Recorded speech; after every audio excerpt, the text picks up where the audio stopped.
From the recent chapters of One Piece, it was shown that Roronoa and Zoro defend against two Yonko combined attacks. This was no easy feat, and you can imagine not many other people in the One Piece world who could do this.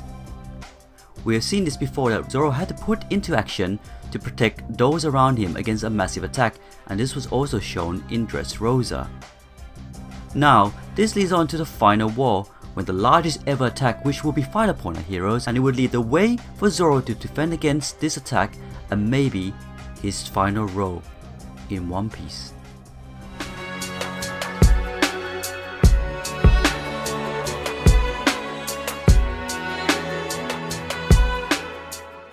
Hi everyone, Flying Panda, the One Piece theorist.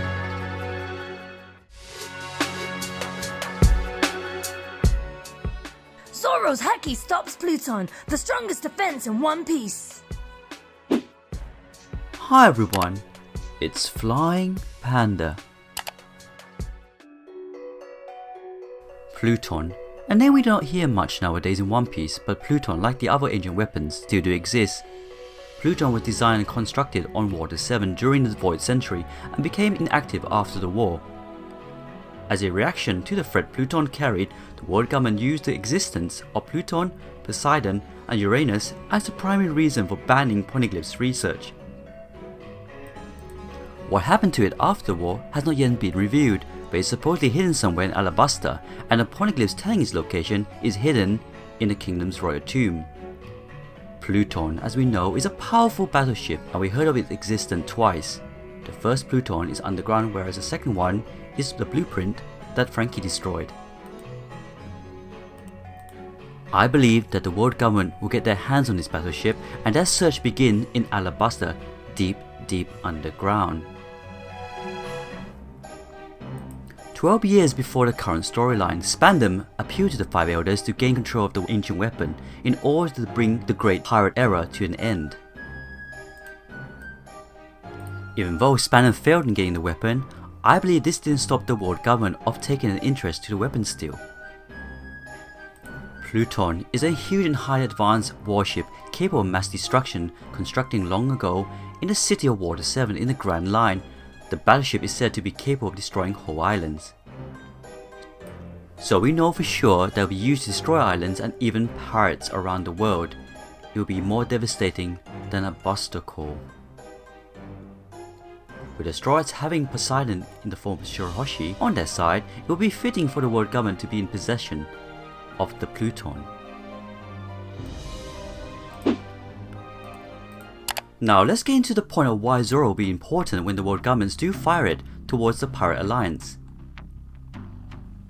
It may be for that brief moment when Zoro defends against the weapon's attack, ensuring his Nakama are protected, but at the same time leaves Zoro barely alive. We've seen Zoro withstand so many brutal attacks, like taking the damage from Luffy when Kuma gave it to him, or when the two Yonko joints attack made Zoro injured. It is like Zoro's whole training, getting stronger, recovering, has led to this moment to be more than the strongest swordsman of the world, but a protector as well. Unfortunately, Zoro would only defend against Pluton, but not be able to get a chance to cut it, or even can he even cut it? Then it will lead to the next question. What's the point of Franky's own Pluton then, in the form of the Sunny Go?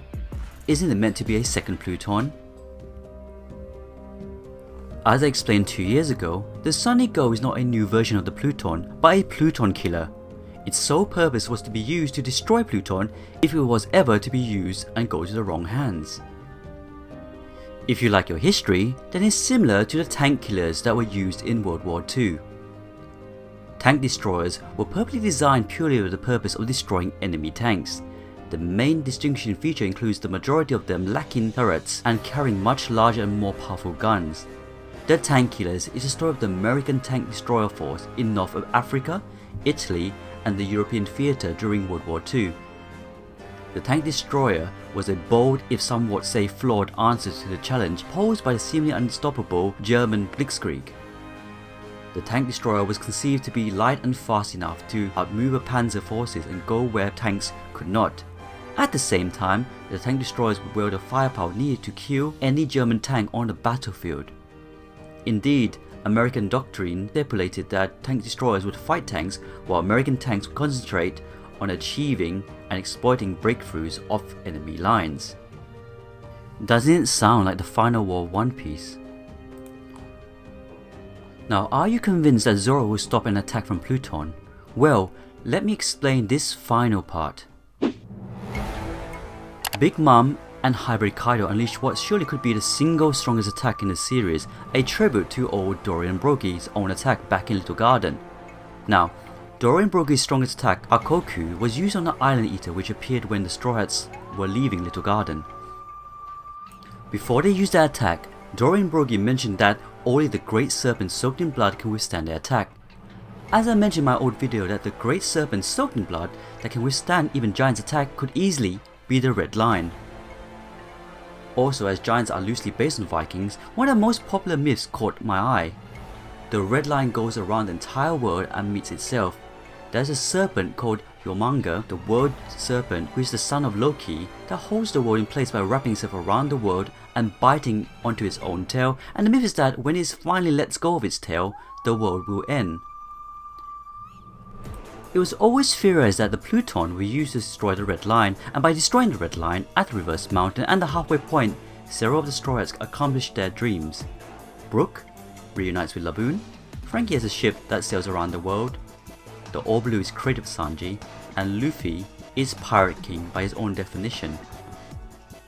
Destroying the Red Line at the halfway point and Reverse Mountain also accomplished some other tasks, such as destroying Marijoa and the Celestial Dragons and allowing Fisherman Island to rise to the surface, and as it is now and possibly fulfilling Madame Shirley's vision, and finally destroying the Red Line, all the oceans merge and the world is one piece. Now, seeing that Zoro defended against Big Mom and Kaido's attack, do you still think it leads to the fact that it foreshadows that Zoro will defend against Pluton? Anyways, thanks for watching this video. Please leave comments down below, please hit like, and if you haven't, please subscribe to Flying Panda, and of course, join our Discord. As you know, we got a Twitter account, meet us there. We got a Facebook, join us there. And also we got a Discord channel with over 2,000 members. We're a great admin team, great members. We always talk about our One Piece theories in this channel. We always talk about One Piece in general. We talk about films. We talk about games. So if you haven't already, see you there on the Discord channel. Flying Panda. One thing, I don't know why. It doesn't even matter how hard you try. Keep that in mind, I designed this rhyme, explain in due time. All I know, time is a valuable thing. Watch it fly by as a pendulum swings. Watch it count down to the end of the day. The clock ticks life away, it's so unreal. Didn't look out below, what time fly through out the window. Trying to hold on, but didn't even know I wasted it all just to watch you go. I kept everything inside, even though I tried, it all fell apart. What it meant to be will eventually be a memory of a time when I tried so hard. Flying Panda. Yeah. Flying Panda. Here we go now.